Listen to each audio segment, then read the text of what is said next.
Bonjour à tous, aujourd'hui on se retrouve dans une nouvelle vidéo déballage colis d'un abonné.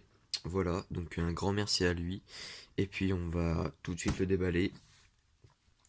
Parce qu'il est, vous voyez, il est assez gros quand même. Donc, c'est assez lourd, apparemment.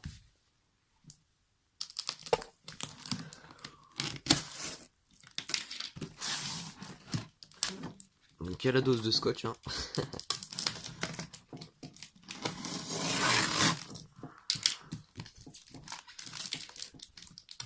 Pour ceux qui se demandent, oui, je viens de me réveiller il n'y a pas très longtemps.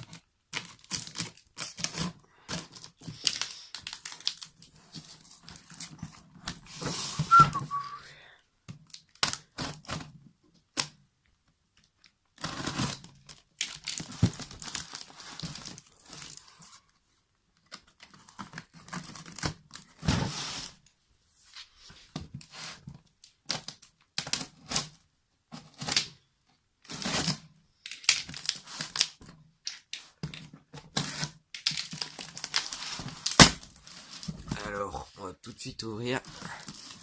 Donc attention aux yeux. Donc on va l'ouvrir comme ça sera plus simple pour voir la caméra. Alors,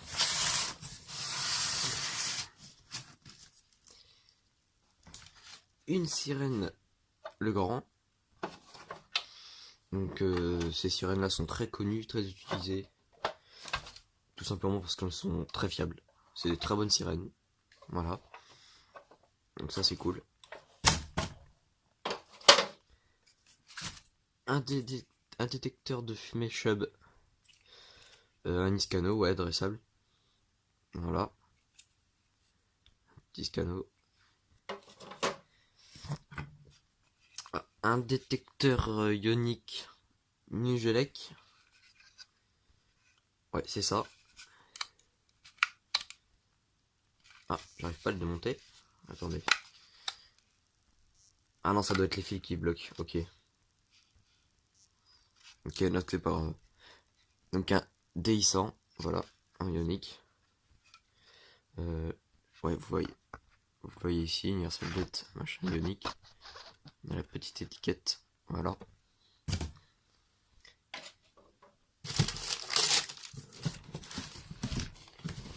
Une sirène def. Voilà. AVSU 2000, je crois.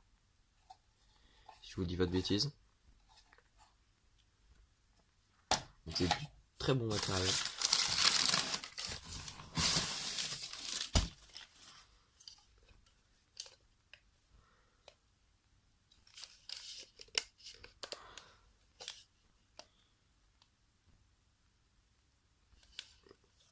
Ah oui. Donc une grosse sirène d'évacuation coffrel. Elle est un petit peu cassée ici, mais c'est rien du tout.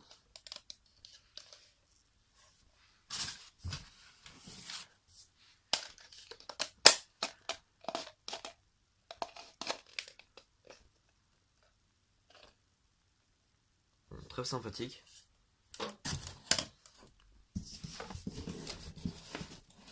Alors ici.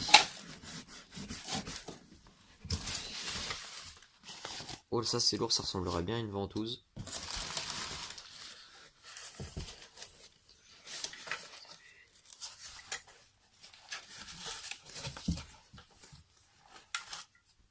Voilà, une ventouse. Ventouse à rupture, je pense. Voilà. Avec la petite plaque qui va sur la porte.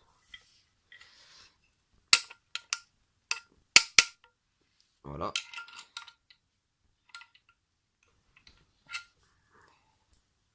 Oui, donc c'est une ventouse à rupture parce que sinon là j'aurais pu la coller. Et vu que je peux pas la coller, donc c'est une ventouse à rupture. Ventouse à rupture, en fait, quand elle est alimentée, elle aimante. Et dès qu'on coupe l'alimentation, bah, les portes se ferment. Et à émission, c'est que c'est en permanence alimenté, donc elles sont en permanence aimantées, même quand elles sont pas branchées. Et dès qu'on envoie du jus, bah, elles sont plus alimentées. Voilà. un détecteur compagnie du Sphinx, voilà, ionique. Voilà, compagnie du Sphinx. Très joli petit détecteur. Pas forcément très commun, c'est vrai qu'on n'en voit pas très souvent. Donc c'est un ZI100. C'est un ZI100, donc son numéro de série, ouais, c'est un ZI100. Donc ça voudrait dire que c'est FinSecure qui fabrique ces détecteurs. Voilà, parce que ZI100 c'est une référence de chez FinSecure. Donc ça, compagnie du Sphinx, je pense que c'est une filiale de FinSecure. Et là, ici on a un bon bébé, on va pas se le cacher.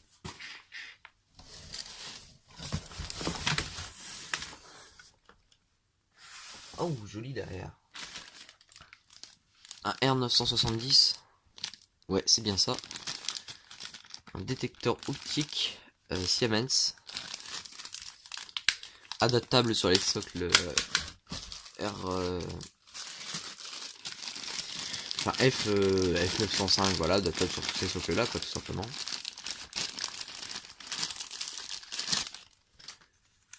Voilà. Donc ça c'est de l'optique, hein. C'est pas du ionique.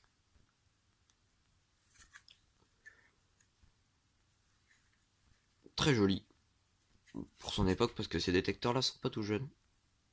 2000, il n'y a pas de date a priori, mais dans les années 2000 à peu près. Et en dernier, oui, vous voyez bien. C'est monstrueux. Donc ça, c'est un bloc de secours Atex. Ça se voit tout de suite.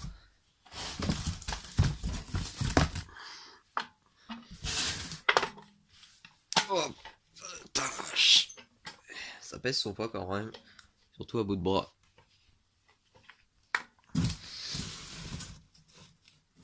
Voilà. Donc un bloc de secours Atex. Donc qu'est-ce qu'on a à dire de particulier sur un bloc Atex? Bah hormis que c'est Atex. LOL. Donc Atex c'est pour les zones à explosion par exemple.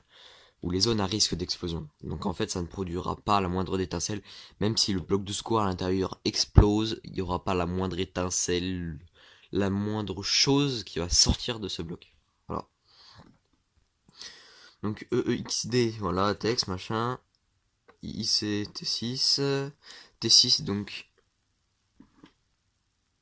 D'accord, ok. J'ai en train de regarder.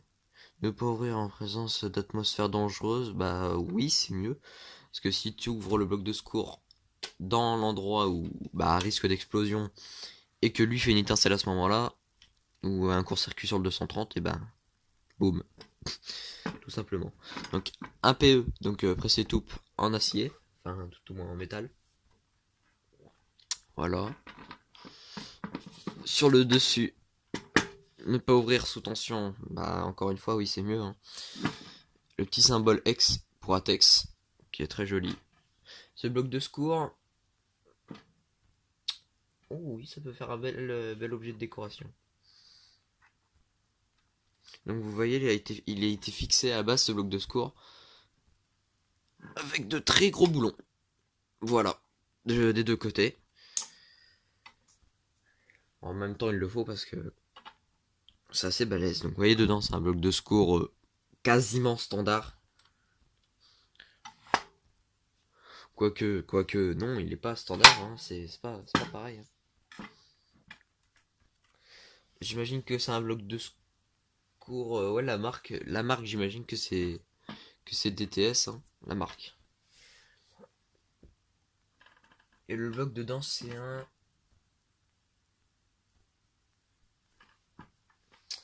C'est un quoi dedans? Bon, a priori, je ne vois pas de marque. Sans le démonter. Mais on va le démonter tout de suite. Donc, hop, hop.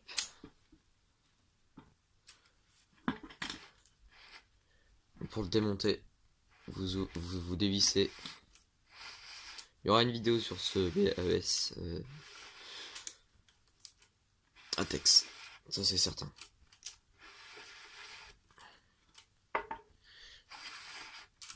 Vous dévissez, vous voyez, il y a un grand filetage tout en acier. Donc, et là, vous voyez les deux trous de chaque côté, ici et là. Bah, ça, c'est pour mettre un objet en travers et serrer très fort. Tout simplement. Donc là, on a le gros bouchon. Voilà.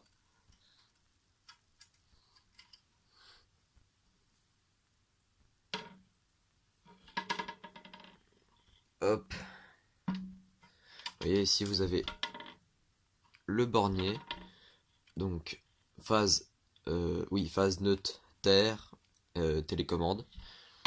Donc, la zone de commande, tout simplement. J'aurais bien voulu vous démonter tout simplement le bloc de secours pour vous montrer rapidement. Mais non. Pourquoi? Bah tout simplement parce qu'il y a des écrous et des boulons ici, et là que j'ai pas les outils sous la main. Ils sont dans l'atelier, donc non. J'ai pas le temps d'aller chercher. En plus, il y a un temps dehors, il pleut, enfin bref, c'est un peu chiant. De toute façon, il y aura une vidéo présentation de ce bloc. Car il en vaut vraiment le coup, franchement. Ça peut faire un très très bel objet de décoration. Et c'est pas fini dans le colis. Voilà ce que je viens de voir. Une clé de déclenchement phare. Donc ça c'est la clé de déclenchement, la clé de test. En fait on l'enfonce par en dessous et tac, ça fait une condition d'alarme. Voilà. Et la clé de réarmement également de chez phare def. Voilà. Donc je l'avais pas vu, en fait il était en dessous du bloc, dans le carton. Donc ouais, ça c'est super cool. Celle-là je crois que je l'ai si je vous dis pas de bêtises, mais celle-là je l'avais pas. Donc c'est vraiment... Hop. C'est super cool. Donc encore un grand merci à la personne qui m'a envoyé ce colis. Franchement. Donc je vais vous faire une petite vision de fin. Elle bloque, ouais, il faut bien nettoyer, ça va être très sympathique. La sirène, elle, je vais l'ouvrir, la tester, voir le son qu'elle fait. Donc je pense qu'on est sur un son AFNOR très puissant. Je pense. J'ai juste à dévisser la vis au cul, je verrai. Le détecteur compagnie du 5, il est possible que je fasse des tests. Quasiment sûr même. Celui-là, j'arrive pas à l'ouvrir et je sais pas pourquoi. Pourtant, ces détecteurs n'ont pas d'ouverture qui se bloque comme les cyclis. Vous savez, les cyclis, normalement, quand tu les mets, tac, tu tournes et bah tu peux plus l'ouvrir. Ce système de verrou, ils l'ont pas. Ah, voilà, j'ai réussi. Ah, il était bien... Ouais, c'est bien ça, ouais. Je pense qu'il a pas été ouvert depuis longtemps, donc il a été un peu chiant à ouvrir. Donc voici le descriptif de l'américium. Donc là, on est sur du 0,9 microcurie. Donc c'est vraiment absolument rien. Hein, c'est rien du tout. Donc la pastille, elle va vite sauter. Et voici le socle. Donc détecteur unique qu'on peut retrouver assez fréquemment, notamment en urbex. Même si les entreprises n'aiment pas trop qu'on aille récupérer le matériel, mais bon, ça après, petite sirène. Petite ventouse.